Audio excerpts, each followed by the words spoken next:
Sanibonani, igama lami nguJabu Isibongo ngwakaZulu. Ngibhalele Inyoni TV kukwenzakalani show ngesizathu sokuthi ngifuna ukufuniswa uThulani. uThulani sengithandane naye iminyaka emithathu, kodwa manje nginenyanga ezu-3 ngingamtholi uThulani. Ngiyazama ngiyathi ngayo yonke indlela ukumfuna, angimtholi. Angimazi ukuthi washonaphi, angimazi nanokuthi ngamona ngani. Manje ngifuna ukuthi ngicaciseleke ukuthi ikuphi inkinga yakhe, kwenzakalani vele kahle kahle. Ningizimu Afrika linabesilo uhlelo ikwenzakalani Inyoni TV. Mnganami hamba kahle mlandela. Yaphila mfethu hamba kanjani? Mfethu wangivusa indatha mfethu ngamakhaza. Kwenza siyapi namhlanje? Yabona namhlanje sifuna ukushowcase namhlanje. Kabi yami. Sifuna ukubuya nempendulo le emakudeni. Usibhalelile ke lapha ke udade wethu ujabulile wakaba ujabulile WakaZulu undaba ezithi. Yeah. uMakeba usibhalelile usisi washo ukuthi ufuna somfunisa iqhawe uThulani umfoka Mthembu. Yeah. Siyakhona ke njengamanje sikwenzakalani siyocheck ukuthi ngempela le mbuzo nezimpendulo ayidingayo uzoyithola yini. Kodwa malandela njengoba ukhona umbukeli akasiphihlo efethu kuyabana ngabe yami. ayikho into sizoyenza, fanele sibuye nazo impendulo abantu bayithole. Njengamanje silibhek sekhona yebo senza njani njengamanje sishona khona sidlala baba driver baba.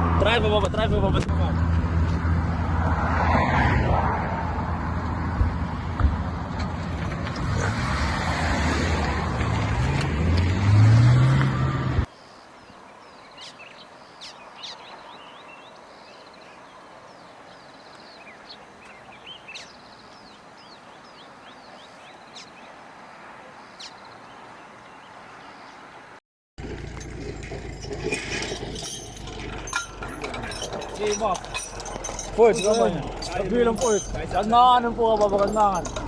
Hey sondela mfowethu, hey phuma emsebenzini kubi. Hayi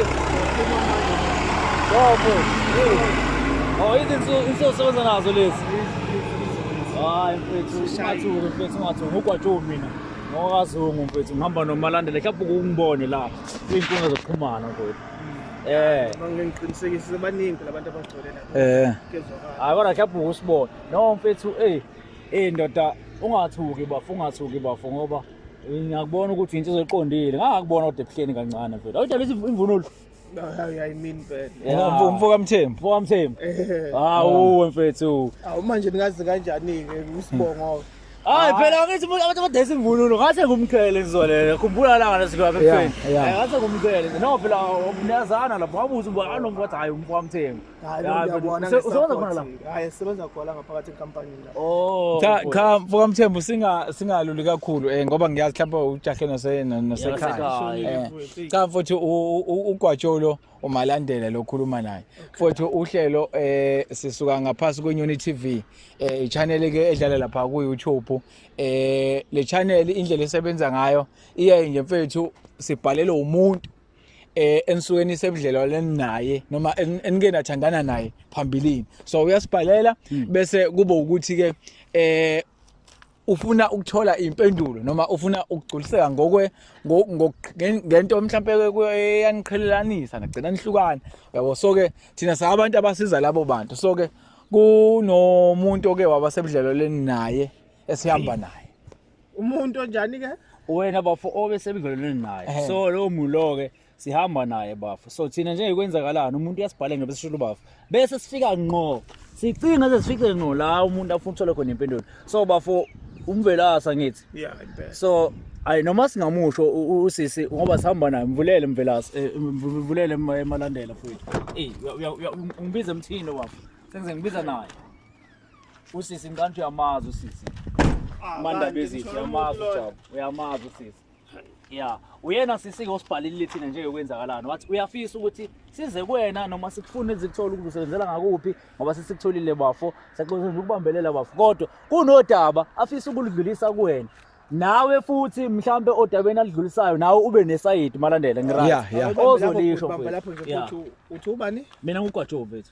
Hayi mina ke mfowethu nje ngathi ke manje ngibizela umuntu lo mina isikhathi sesingishayile kushondle nelanga ngifuna Cha phela bafana bafana. awukwazi ukuhamba. Awukwazi ukuhamba mfowethu yabo. KwaZulu mfethu umuntu wesifazane akabalekelwa. Uma ubaleka kusho ukuthi mhlawumbe khona into guilty ngayo. Linde bafo uze ukuthi thina noma yena usisi uzothini kuwe ngoba bengeke zasibhalele engenayo into afuna ukisho kuwe. akukho lutho into engingayizwa ngalo muntu. Hayi Mnikeze ithuba ke bafo, mnikeze ithuba ke. Jabu, sondela vele siyiphuthume le ndaba. Sisijaba. Akho ngingasondeli kakhulu. Yeah, ngicela ukuthi usilande nje wathi usibhalelile ukuthi waye sibhalelile sikwenzakalana ukuthi asikufunise ubafo ukuthi simthole ubafo uMvelase. Hayi khuleka sisichaza, khuleka uchaza. Ngacela ukuthi kunyoni TV ingifunisa uThulani. Yebo. uThulani usenesikhathi eside ngingamtholi. uThulani ngihlale naye isikhathi eside usezoba nanomkhaba. Ngenxa yami kodwa manje uThulani uvele uyanyamalala nje akatholakali ndawo. Akatholakali ndawo uThulani. Ngoba ngiyakhumbula uma usibhalela wazi wathi even ku WhatsApp useze wakublock. Yonke indawo ngisho ngabe kuthiwa ngiyamfonela noma ngabe kuthiwa ngimfonela ngayiphi inamba uThulani ngize ngishintsha ama-sim card lutho uThulani. Konje uthe ngoba wasinthana isikhathi esingakanani? Okay uThulani sengineminyaka emithathu ngithandana naye. Usezibe isikhathi esingakanani? Yebo usengizibe inyanga yesithathu uphinde futhi engiziba manje. That's why sozodecide ukuthi ubhalise iNyoni TV. Yebo ngoba phela angikwazi ukuphila ngaphandle kwakhe indlela engimthanda ngayo. Malandela. Mfowethu ukumziba kwakho kulo 3 months nesikhathini esithandanile sika 3 years. Kungabe kukhona okwaziyo noma ngabe mhlawumbe kukhona okuphikayo akushoyo. Mangeke ngiphike lutho kodwa ngeke ngisuke nje ngivele ngisuke mina ngiblock umuntu okungena sizathu. Kade yini inkinga bafu? Kwenzakalani? Sihlandisa mfethu. Nayo intombi isha amashushu ngawe. Sicela ukubuza sisi. Usibhalele thina ngoba umthando bafu ngithi. Kakhulu.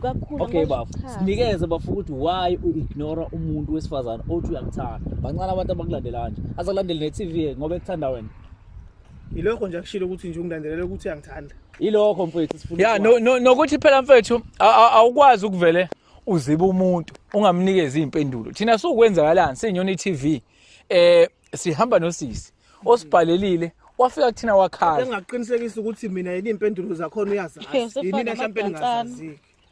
Kodwa ke ukuze lento le ngoba ngijakhe nami ngibheke endlini. Lo uJabu kwaZulu. Mina ngithandene naye for 3 years lo muntu lo.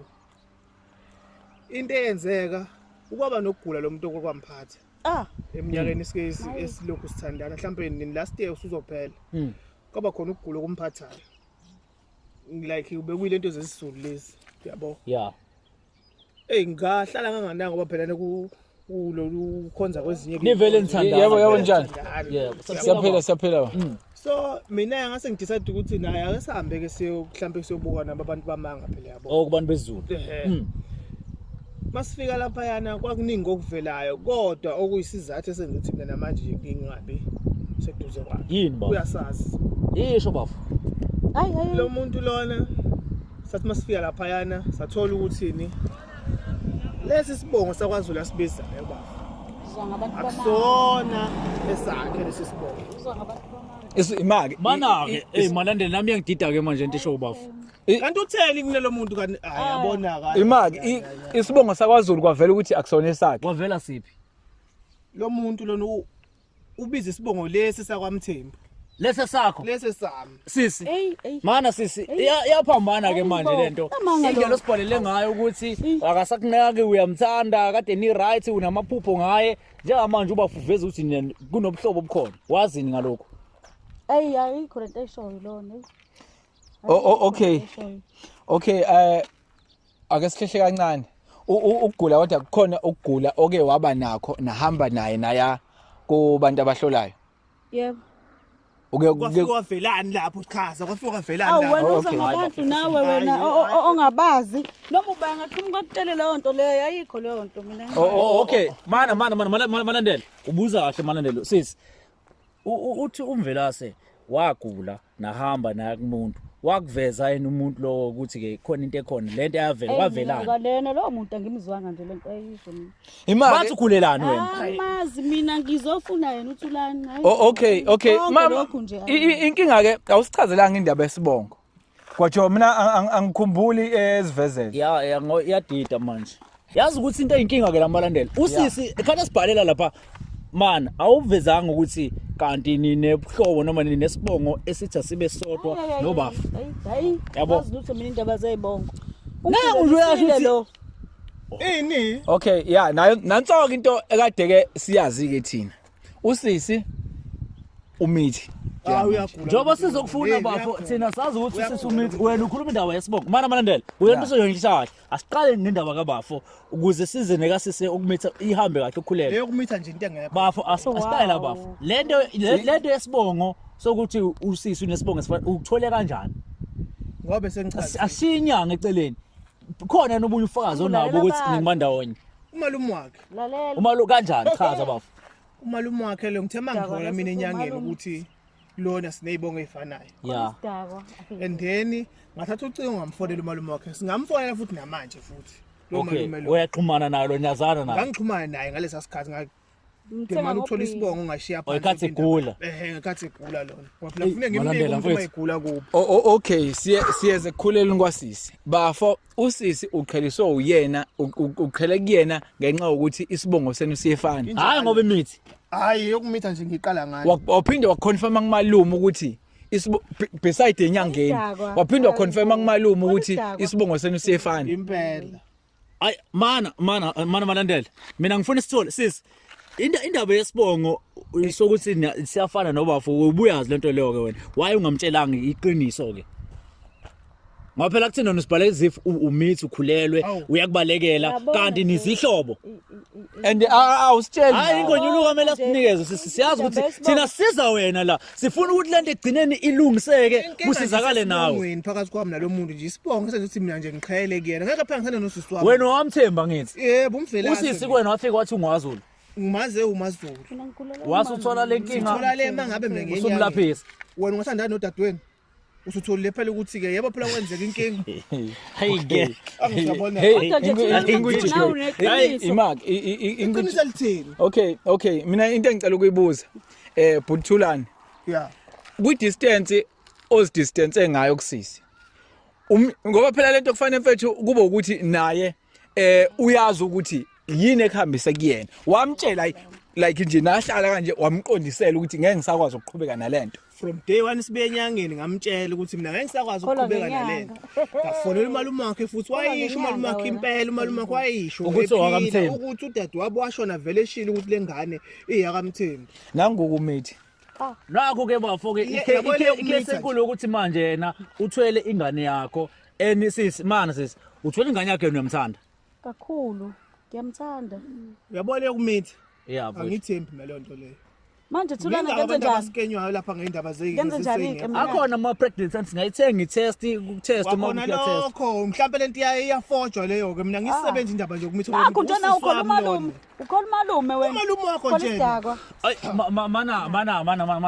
mana bafo dadewethu ngifuna ukuchecka mina ukuthi okay ukuzibe isikhathi esingakanani uThulani 3 months onke engakhulumisi yebo wena ufound athenini ukuthi usupreg ngina 3 months ufound athelapho Yebo. ulala naye kuphela ayushonga lokho ngithandana noba kanti uyedwa mina uthanda 3 years onke ngithandana naye Thulana Ngihlukana nawe mina. okay mina ngifuna siqondise malandela ngifuna siqondise Shothi nje mina ngiyengumithi sile. ushongikhulalisile wena mana lapho ngangimisela ngithi ngizokutshela hayibo okay dadewethu sihamba nawe thina sihamba nawe uwena osibhalelile into engifuna ukuthola mina Job sisiwami ukuthi wena bewunolwazi ngendaba yesibongo nje ubafo esho ukuthi nizihlobo Khuluma. ngoba phela kusitshelanga yonke lento yothini wangitshela uma ukuthi into engayikholwanga nje leyo Ukhona ngomalume wena ukholwa ngomalume wakho manje. okay bafo khisa umoya Amadoda ngicela senizwile ngicela ukhamba. No, ngifuna ukuhamba. No, wahamba. Imark. Ayikho indaba yokukhula lo muntu lona. Kodwa sicela nje bafo usiphi isikhashana esincane. Kunini ngifikile? Usiphi isikhashana esincane. 2 minutes wakho mkhulu mfethu okay dadewethu wakutshela uma ukuthi ungakamthemba kodwa ngikholwanga lonto mina yini ke senza ukuthi manje ungamtsheli iqiniso ubafo ukuthi hayi wena nibandawonye phela fanele ukuthi ngibandawonye la igazi elilodwa phela leli uvela sothi umvelasi ngithanda ngayo khombisa okunye dadewethu usho ukuthi nokuthi ukhulela mina phela ngikhulelwe mina Thulana Ayikho le nto. Okay, ngenze njani? Ayikho le nto. Thulani bafu njengendoda mfowethu. Wena uthema uthola ukuthi usisi nizihlobo naye. Iyona into eyenza ukuthi ignore. Akukho ukuthi wena ungathandana nodadewenu. But iproblem njengamanje uma ukuthi ukhulelwe ngempela nje obesho kuzomisa kanjani? Nanti yankiya phela manje. Kungenzeka lo muntu mhlawumbe ufuna ukungibamba nje ngento engekho. Wow. Ake sithi naki iyathenga i-pregnancy test. Uyatest uyatholakala ukuthi ukhulelwe. Hayi shame. Esimene sikanjalo simisa kanjani? And ngicabanga ukuthi i-protection benisebenzisa. Shiyo kama protection. Okay, benisebenzisa protection. Bese ngayisebenzisi. Okay, uzomitha vele. Umuntu wena mama ningayisebenzisa protection ulindele ini? Zingaki inyanga? Zintathu njengoba uhambile. Njengoba mina nje. Okay, yeah, zintathu inyanga beningayisebenzisa protection bafo maningi kamathuba ukuthi akushoyo kuyikhona. Yabo. Njengamanje kufanele sibothi siphuma kanjani? Siphuma kanjani kulento leyo ukuthi wena ukhala ukuthi nizihlobo, yena ukhala ukuthi upreg ingane yakho. Mina engingakusho nje ukuthini uma ethi ukhulela ingane yami akube neproof yokuthi ukhulelwe kwakhona DNA nani lento ezenza cha i-DNA ku-test ingane esuke isizelwe ilokhuzi i-pregnancy test engaba ufakazi phela okay iyathatha i-pregnancy test uyathola ukuthi ukhulelwe uma ngasimina ke kulezi inyanga ezintathu Ungasela ba wena? Okay, my sister chap. Nangeveza into la ukuthi uma ngikuthiwa siyena beveve uthathanana kuphela. Uthulani uyena yedwa. Akakho omunye umuntu. Wow. Anginaso nje. Mase ngaphethe ifoni singathola na yedwa. Yazona uyinja. Uyinike wena. Mana sis man. Mase ngaphethe ifoni. Okay. Bana malandela. Kufanele sengishahle lento. Usisi ukhala ukukhulelwa. Ubafo ukhala ukuthi bazi ihlobo. Ukuze siphume neseli1.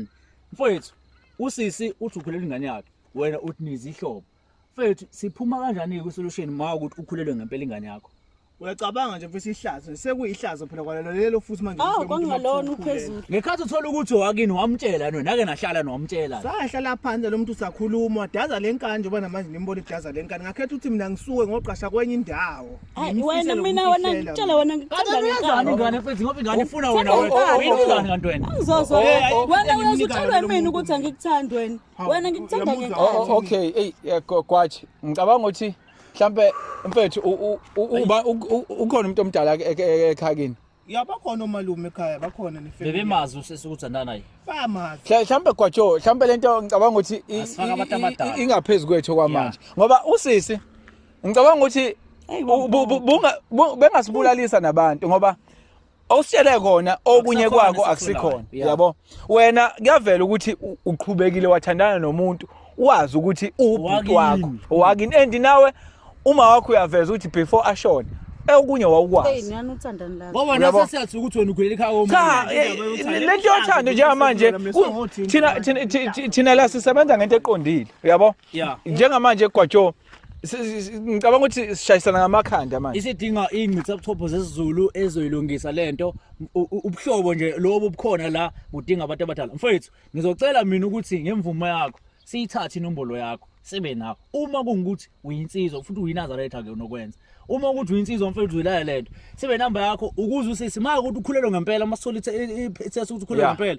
sibe nendlela ukuthi siyilungisa kanjani indaba ukuthi ndlala endawonye nizihlobo dadewethu ngicabanga ukuthi kurathi kanjalo ekuyibona nalo ngane no siyalungisa nje my sister siyalungisa and phela usilandelena ngiyibona into engekho akugongane la kodwa bafoya vumani le solution esishoyo thina ukuthi usisaya wenza i-test sibone ukuthi upreg ngempela maye preg bese sibone ukuthi ngosiko lwesiZulu kwenziwa kanjani intomazi nje yabo baningi abantu esibaziyo abangasiza nabantu abadala siyembona lokho kungahamba kungivala into zami malandela mfethu sithini nje mfethu mfoka Mthembu kulukhulu kakhulu hayi mfethu yabona kulukhulu kakhulu mfethu mina ngibonga nokuthi lesimo ukwazile ukusinikeza isikhathi ngoba ngicabanga ukuthi nawe njengamanje osukuzwile ngicabanga mhlambe into ozolala uyentshise mhlambe kusasa uzobe ususithinta usukhuluma enye inkulumo ngoba njengamanje ngicabanga ukuthi nawe esifika nako kuwena bukade ungakulindele okunye kwakho uyabo kwatsho mhlambe awukuthatha inamba yakho faka inamba yakho la mfethu sizokwazi ukuxhumana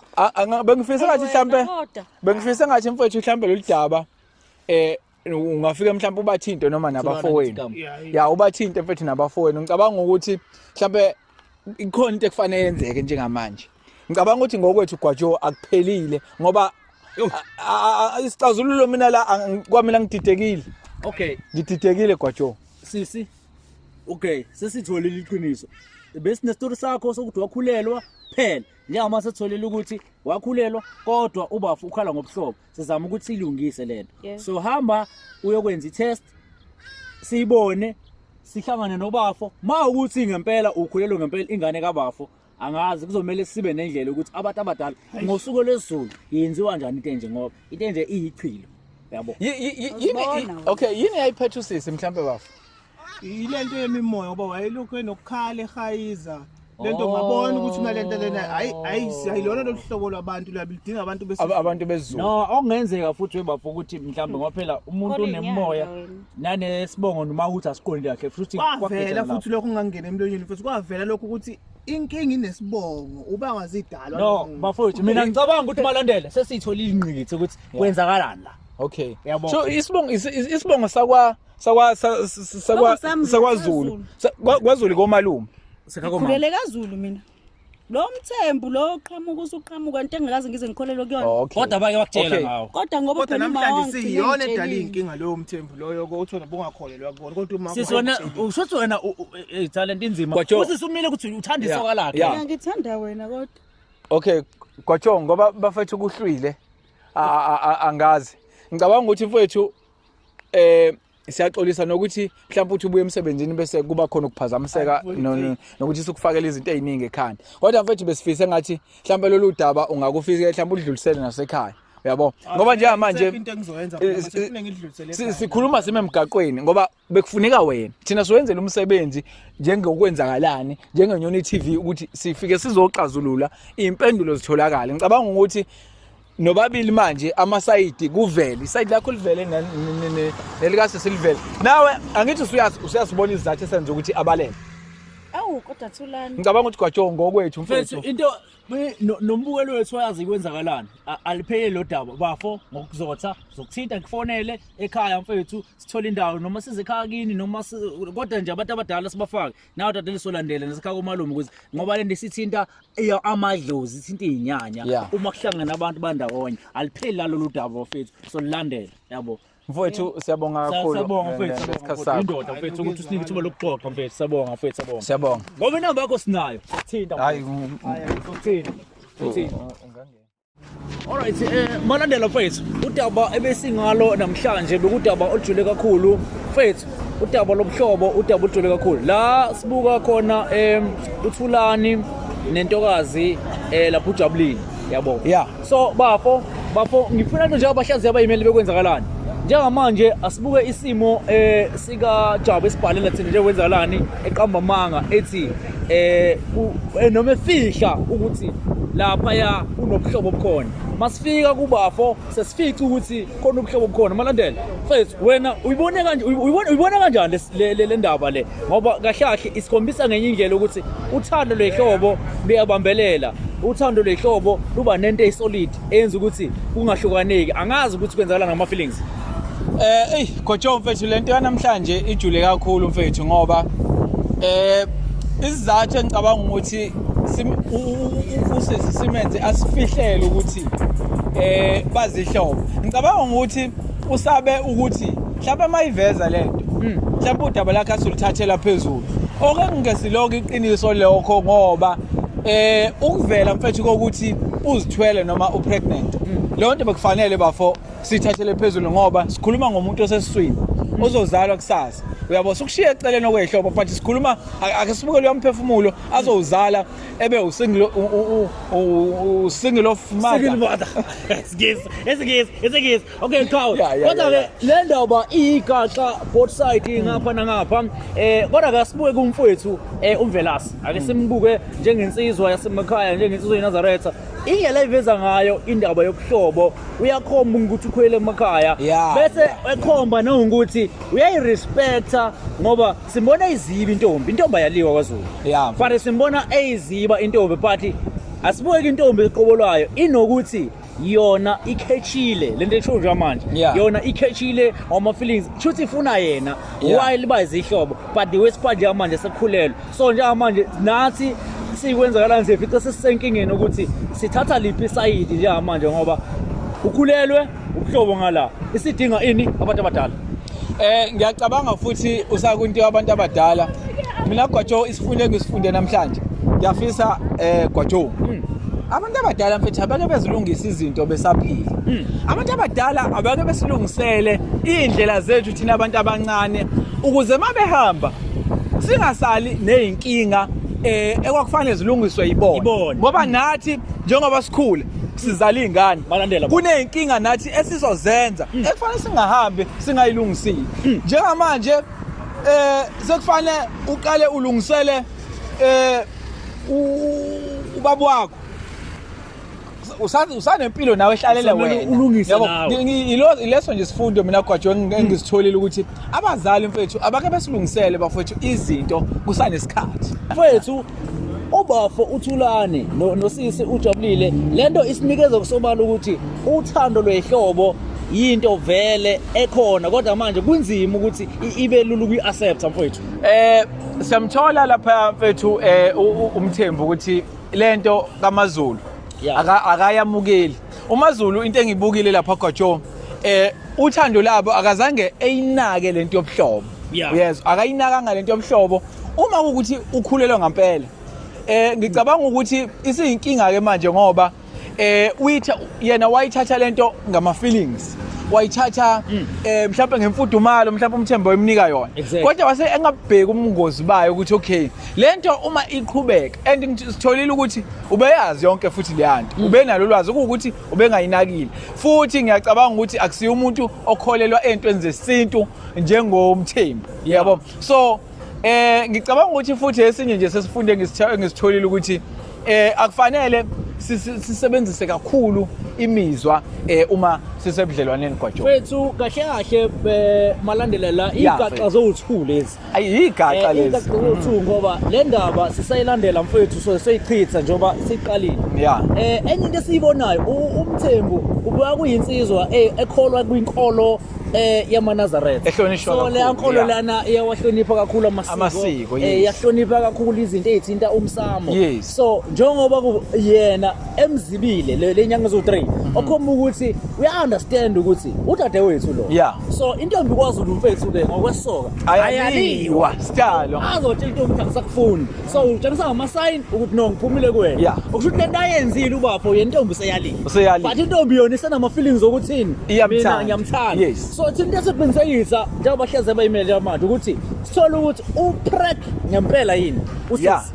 Then ubafo bese kuba nendlela ke ngoba phela balalile mfethu balala nyama thunyama economy ingekho. So indlela ukuthi ke injula buchopho zesintu ukuthi kwenziwa njani uma kwenzeke udaba olukanje. Kuzoba wesi uma kungukuthi ukhulelwe kusekunanengane kulento le egameni lokuthi ni bayihlobo. Yabona ukuthi into esedinga nokugeza enkulu kakhulu.